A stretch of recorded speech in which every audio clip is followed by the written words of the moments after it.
Good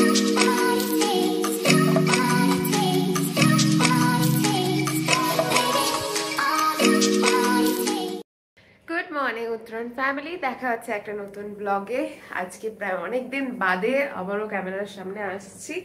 in between প্রচুর ব্যস্ত schedule যাচ্ছিল, তার কারণে ব্লগ করে ওঠা হচ্ছিল না। তো আজকে হচ্ছে সানডে, ছুটি আছে অবভিয়াসলি, তো সেই কারণে ভাবলাম যে ফাইনালি আজকে তোমাদের সামনে চলে আসি, কারণ অনেক দিন গ্যাপ বাদে মনে হয় আজকের ব্লগটা আমি করছি।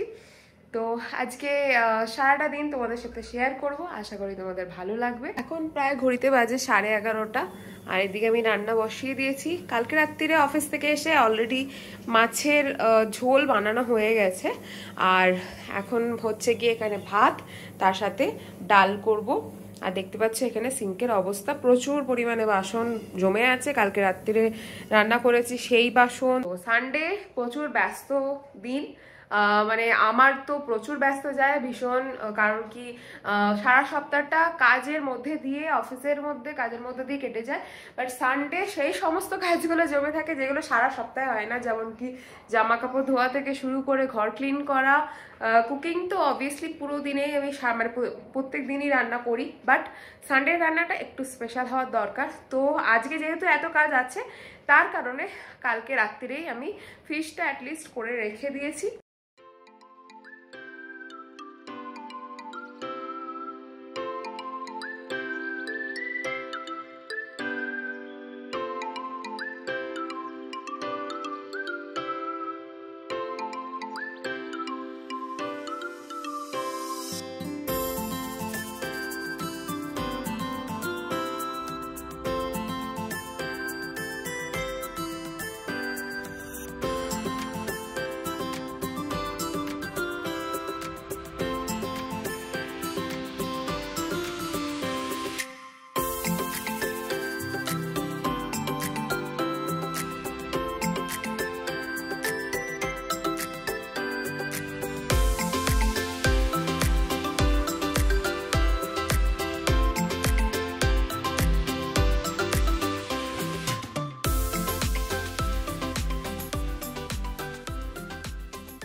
সব আজকে রান্না তো করে নিলাম, আর আজকে একটু মাছ ভাজা খেতে ইচ্ছে হচ্ছিল, তাই ভাবলাম একটু মাছ ভাজা করে নিই। সেজন্য অলরেডি কিছুটা ভাজা হয়ে গেছে, আর লাস্ট এই যে মাছের মাথা ভাজা গরম গরম ভাতের সাথে আমার তো খুবই ভালো লাগে। তোমাদের কার কার ভালো লাগে অবশ্যই কমেন্ট করে জানিও। তো আজকে ঘরের সব কাজ মোটামুটি হয়ে গেছে, এখন বাজে প্রায় 1:30, গরম জল হয়ে গেছে আর স্নান করতে যাব।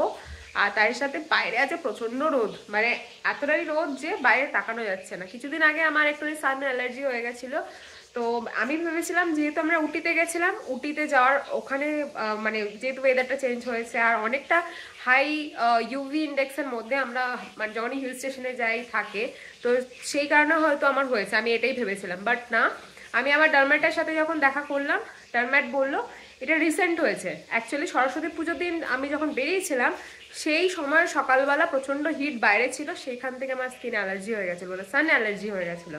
তারপরে তো ক্রিম ইউজ করার পরে ফাইনালি স্কিন পুরো ক্লিয়ার। সব জামা কাপড় এই যে এখানে সব ভাঁজ ঠাজ করে রাখলাম, কারণ গতকাল সব ধুয়ে রাখা হয়েছিল, বাট একটা ফোল্ড করা হয়নি। এখন এগুলো সব ফোল্ড করে রাখলাম আর কি।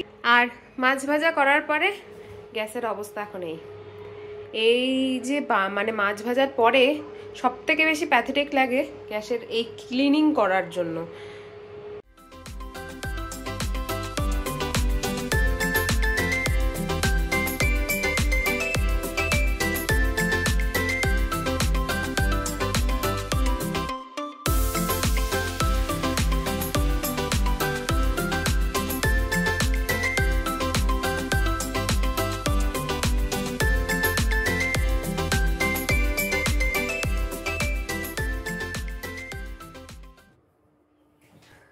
ফাইনালি ঘরের সমস্ত কাজ টাজ আজকে করা হয়ে গেছে, আর এই স্নান টান করলাম একটু আগে, ঠাকুর পুজো করলাম।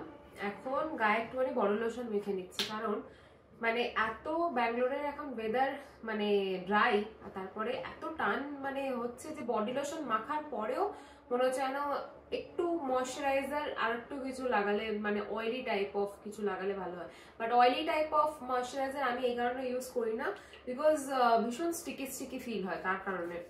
তো আমি এই বেশিরভাগই নিভিয়ার ন্যাচারাল গ্লো, এইটা ন্যাচারাল গ্লো নিভিয়ার যেটা আছে এই বডি লোশনটাই ইউজ করি। তো এটাতে মোটামুটি SPF 15ও আছে, তার সাথে ভাইটামিন সি আছে। আর সব থেকে প্লাস পয়েন্ট যেটা, ভীষণ আমরা তো বাইরে বেরোই, তো একটু হলেও আমাদের হাতে পায়ে ট্যান রয়ে যায়। তো এইটা কি করে, সেই ট্যানটাকে রিমুভ করতে মোটামুটি 1 উইকের মধ্যে তোমরা রেজাল্ট পেয়ে যাবে, ভীষণই হেল্প করে। তো আমি ওই জন্য অন্য কোনো বডি লোশন সেরকম ভাবে পছন্দ করি না, বাট হ্যাঁ হ্যান্ড ক্রিম অ্যান্ড অল যদি মনে হয় কখনো কখনো যে আমার এই এরিয়াটা একটুখানি ড্রাই মনে হচ্ছে, সেক্ষেত্রে তোমরা বডি শপ যে অনেকগুলো টাইপের ওদের আছে হ্যান্ড ক্রিম, সেগুলো তোমরা ইউজ করতে পারো, খুবই ভালো। আর তাছাড়া আমার এই নিভিয়ার ন্যাচারাল গ্লো এই ভাইটামিন সি বডি লোশনটা ভীষণই মানে পার্সোনালি আমার ভীষণই ভালো লাগে।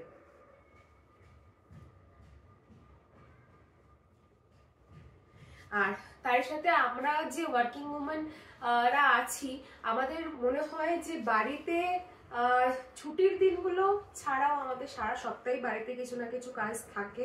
তো সেই কাজগুলোর সাথেও আমার মনে হয় যে আমাদের নিজেদের কেয়ার করাটাও খুব দরকার, কারণ আমরা যদি নিজেদের কেয়ার না করি তাহলে আমরা হ্যাপি থাকবো না, আর কিভাবে তাহলে নিজের ফ্যামিলি মেম্বারদের কেয়ার করব। তো আমার মনে হয় যে অ্যাটলিস্ট উইকলি নিজেদের একটুখানি কেয়ার করা, স্কিনের চর্চা করা, বা হেয়ার স্পা করা। Hair spa in the sense আমি বলতে চাই বেশিরভাগই তোমরা চেষ্টা করবে ঘরোয়া যে মানে প্যাকগুলো হয় বাড়িতে বানানো, সেই রকম টাইপের তোমরা করে ঘরে তোমরা হেয়ার স্পা করতে পারো। বিকজ বাইরে যে আমরা পার্লারে যাই আর ওরা যে প্রোডাক্টগুলো ইউজ করে, যত দামি প্রোডাক্টই হোক না কেন আর যত ভালো বড় ব্র্যান্ডেরই হোক না কেন, ওতে একটু হলেও কেমিক্যালস থাকে। সো এই কেমিক্যালসগুলো কি করে, আমাদের হেয়ারগুলোকে নষ্ট করে। আর তার সাথে এই কারণে আমাদের অনেক সময় কি হয়, আমাদের স্কিন মানে স্ক্যাল্প যেটা থাকে, হেয়ারের স্ক্যাল্প, সেখানে ফাঙ্গাস চলে আসে। প্রথম প্রথম তোমরা সেটা বুঝতে পারবে না, মনে হবে যে হ্যাঁ হেয়ারটা ভীষণই স্মুথ লাগছে, ভালো লাগছে, আমরা এইভাবে মেনটেন করব। বাট পার্লার সবসময় তোমরা অ্যাভয়েড করবে। আমি যেরকম পার্সোনালি এর আগে আমি যেতাম পার্লারে, আর তারপরে জাস্ট আমি আমার এক্সপিরিয়েন্সটা তোমাদের সাথে শেয়ার করি, বিকজ বুঝতে পারছো আমরা ওয়ার্কিং ওমেন, তো আমাদের টাইম টা পাওয়াটা খুবই ডিফিকাল্ট হয়ে যায়। তাতে কি হয় যে মনে হয় পার্লারে যাব কিছু ঘন্টা, তাতে আমাদের যা যা টেক কেয়ার করার সেগুলো করে নেবো। অবভিয়াসলি ম্যানিকিওর পেডিকিওর এগুলো তোমরা করতে পারো, বাট হেয়ার কাটও করতে পারো। হেয়ার স্পা আমি কখনোই সাজেস্ট করবো না, বিকজ ওই যে প্রোডাক্টগুলোতে কেমিক্যাল থাকে, যত ওরা বলুক অ্যামোনিয়া ফ্রি, এটা ওটা বিভিন্ন রকম যেগুলো ওরা বলে থাকে, তা হলেও তোমাদের হেয়ার কিন্তু এফেক্টেড হবে। তার থেকে বেটার বাড়িতে মানে once a week hair oiling করো।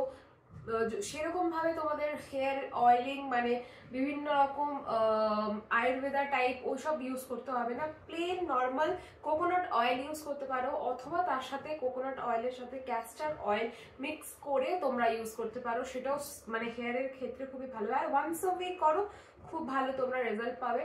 আর শ্যাম্পু আমি বলবো একজন ডার্মাটকে দেখাও, ডার্মাট যে শ্যাম্পুটা সাজেস্ট করবে সেটার ওপরে বেস করে তোমার হেয়ারটাকে মেনটেন করো। বিকজ আমরা যে নর্মাল শ্যাম্পুগুলো মার্কেট থেকে অ্যাভেলেবেল ইজিলি পাই, সেইগুলোতে কেমিক্যাল থাকে, আর ওইগুলো ইন ফিউচার তোমাদের হেয়ারকে কখনো হেল্প করবে না।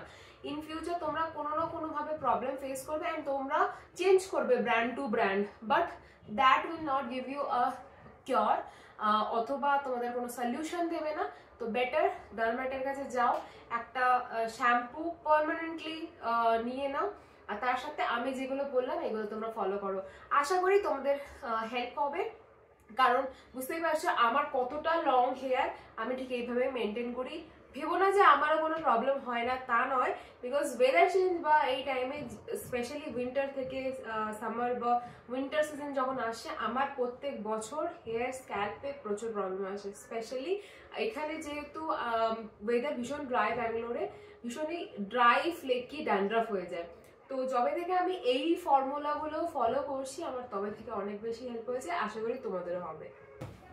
অনেকদিন হয়ে গেল হেয়ার কাট করা হয়নি, প্রায় লাস্ট মনে হয় আমি হেয়ার কাট করেছিলাম দুর্গাপুজোর পরে, তো তারপর থেকে হেয়ার কাট করা হয়নি। এখন চুলের অবস্থা খুব খারাপ, জানি না তোমরা দেখতে পাচ্ছ কিনা, দেখো নিচের দিকে চুলগুলো ভীষণ মানে মনে হচ্ছে যেন প্রাণ নেই প্রাণ নেই। তো এই পোর্শনটা একটু হলেও মানে কাট করার ভীষণ দরকার, বাট ওই একটাই টাইম হচ্ছে না। কবে যাব দেখি, এই নেক্সট উইকের মধ্যে গিয়ে হেয়ারটা কাট করা প্ল্যান করা আছে, তো যাব গিয়ে কেটে আসবো। কারণ তা না হলে না এই হেয়ারের যে নিচের পোর্শনটা এটা যদি প্রপারলি না কাট করা হয় তাহলে অনেকটা বেশি আস্তে আস্তে ওপরের দিকে চুলগুলো খারাপ হওয়া স্টার্ট হয়ে যায়। তো অলরেডি সোমনাথকে বলেছি যে পার্লার গিয়ে হেয়ারটা কাট করতে হবে, তো দেখি ওর কবে সময় হয়, তার সাথে আমারও ছুটি কবে হয়, তো সেই দিন গিয়ে হেয়ারটা কাট করে আসবো। এখন বসেছি একটু নেল পলিশ পরতে, অনেকদিন ধরে নেল পলিশ মানে পরবো করে হচ্ছে না, ফাইনালি এখন বসেছি। বাট জানি না এটা হয়তো তোমরা মানে মেয়েরা রিলেট করতে পারবে, নেল পলিশ যখন আমরা পরতে বসি পুরো কনফিউজ হয়ে যায় যে কোন শেডটা লাগাবো। মেন রিজনটা হচ্ছে এই যে এতগুলো অপশান যদি মানুষের থাকে তাহলে কিভাবে ডিসাইড করবে যে কোন শেডটা পরবে, আর প্রত্যেকটা শেড মানে একটা আর একটার সাথে কম্পিট করে, মানে এত সুন্দর সুন্দর শেড। আমি এখন পুরো কনফিউজ যে কোনটা পরবো। সো এই সমস্ত যা যা নেল পলিশ ছিল এই প্রত্যেকটা শেডের মধ্যে আমার এইটা আজকে ফাইনালি ডিসাইড করলাম, ল্যাকমের। আর এই শেডটার নাম হচ্ছে শ্যাম্পেন ব্রাউন, ভীষণই একটা নিউড শেডের ওপর, নট নিউড অ্যাকচুয়ালি, এটা একটা পিচি গোল্ডেন বা কপারি একটা শেড, নট অলসো গোল্ডেন, এটা একটা পিচি সিলভার ডুও টোনের একটা শেড। এই নেল পলিশটা আজকে পরছি ফাইনালি, এই শেডটা পরলাম, এটা একটা পিচ কালার, পিচি আর সিলভারের ডুও টোন। আজকে আমার তো অনেকক্ষণই সব কাজবাজ হয়েই গেছিলো, বাট ওর একটুখানি কাজ ছিল, কাজ কমপ্লিট করে ও ফিরলোই প্রায় 4:30, তাই এখনো পর্যন্ত আমাদের লাঞ্চ হয়নি। আর বাড়িতে না এরকম ফ্রেশ ফ্লাওয়ার থাকলে সত্যি খুব ভালো লাগে। এই হচ্ছে ভ্যালেন্টাইন্স ডেতে কর্তামশাইয়ের দেওয়া গোলাপ, সুন্দর করে আমি জল দিয়ে রেখে দিয়েছি। আমার কাছে ফ্লাওয়ার ভাস নেই, তো সেই কারণে এই বটলটা ছিল, এটাতেই জল দিয়ে গোলাপগুলো এখনো পর্যন্ত ভালো আছে। তো আজকে দুপুরের লাঞ্চের মেনুটা একটু তোমাদের সাথে শেয়ার করে নিই। আজকে লাঞ্চে হচ্ছে প্লেন রাইস, তার সাথে হচ্ছে মুসুর ডাল, এখানে হচ্ছে কালকে রাত্রিরের বানানো রুই মাছের কালিয়া বলতে পারো, বা আমাদের বাঙালিদের মাছের ঝোল, যেটা ধনেপাতা দিয়ে টমেটো দিয়ে খুব সুন্দর করে বানিয়েছি কালকে রাত্রিরে। আর তার সাথে তো দেখলে তখন মাছ ভাজা করলাম, মাছের মাথা ভাজা, আর তার সাথে রুটিটা আমি খাইনি, আজ সকালবেলা খাওয়ার কথা ছিল, তো ভেবেছিলাম যে লাঞ্চেই খাবো মানে রুটিটা। আজকে আমাদের একটু রেস্ট নেওয়াটা কমই হলো, বিকজ যেহেতু আজকে লাঞ্চই করলাম প্রায় 4:30 পর, 5টার সময় মানে লাঞ্চ করলাম। এখন দেখতে পাচ্ছ রেডি হয়ে গেছি, আসলে আজকে আমাদের একটুখানি ইনভিটেশন আছে, তো সেই জন্য এখন একটুখানি বেরোচ্ছি। এখন বাজে প্রায় 6টা, এখন আমরা বেরোচ্ছি আর এখন যাচ্ছি হচ্ছে একটুখানি কল্যাণ নগরের দিকে, বিকজ যেহেতু ইনভিটেশনটা ছিল বাট টাইম করে ওঠা হয়নি, মানে টাইম পাইনি আমরা, তো সেই কারণে কোনো গিফট এখনো পর্যন্ত কিনে ওঠা হয়নি। তো এখন আমরা যাচ্ছি প্যান্টালুন্সে, যেটা আছে কল্যাণ নগরে।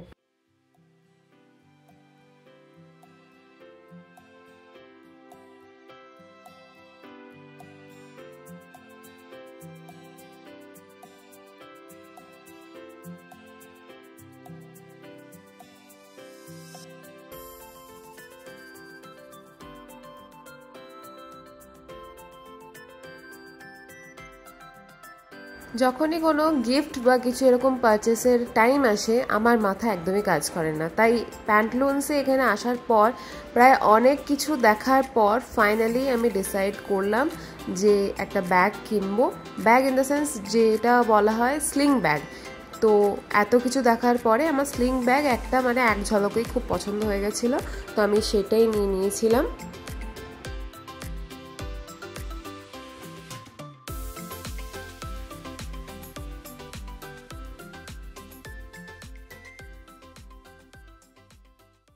তো আমাদের কেনা হয়ে গেছে জিনিস, এই যে এখন অনেকটা টাইম হয়ে গেছে তাই জন্য তাড়াতাড়ি বেরোচ্ছি। আর অনেকটা রাস্তা, সবচেয়ে বড় কথা হচ্ছে, আর জানি ট্রাফিক হয়তো হবে না, সেটা সানডে আছে, তাহলে রাস্তা অনেকটা।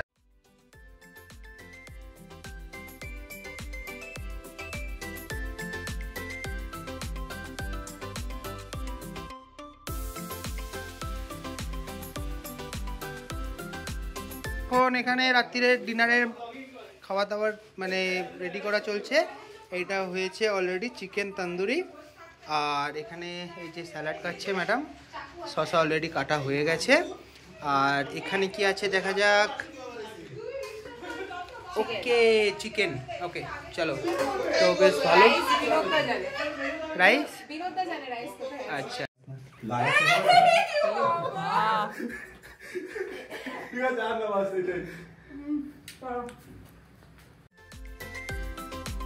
তো আমরা এখন বসে গেছি ডিনার করতে একদম সবাই মিলে।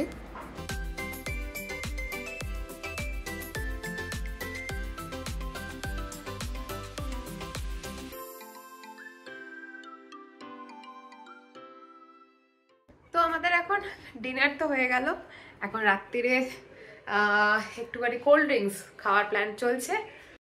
তো এই এখন মজিতো বানানোর পুরো প্ল্যান হয়েছে, তাই এখানে আমি চাট মশলা আর লেমন দিয়ে প্রত্যেকটা গ্লাসে রেডি করে রেখেছি। আমাদের স্প্রাইট এখানে রেডি।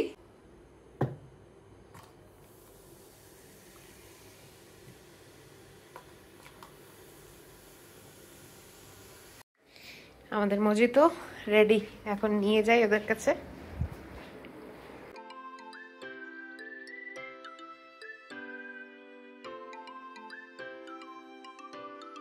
মজিতো খাওয়ার পরে কর্তামশাই অনেকদিন ধরেই বলছে স্কুটি শিখে নাও, স্কুটি শিখে নাও। বাট ছোটোবেলা থেকে যেহেতু আমি সাইকেল অলরেডি চালিয়েছি সেই কারণে আমি জানি কিভাবে ব্যালেন্স করতে হয়। তো এখানে দেখতে পাচ্ছে দৌড়ে দৌড়ে আমার সাথে স্কুটি চালানো আমাকে শেখাচ্ছিল। বাট 5 মিনিটস টু 10 মিনিটস আমি পুরোপুরি স্কুটি ভালো মতো চালানো শিখে গেছি।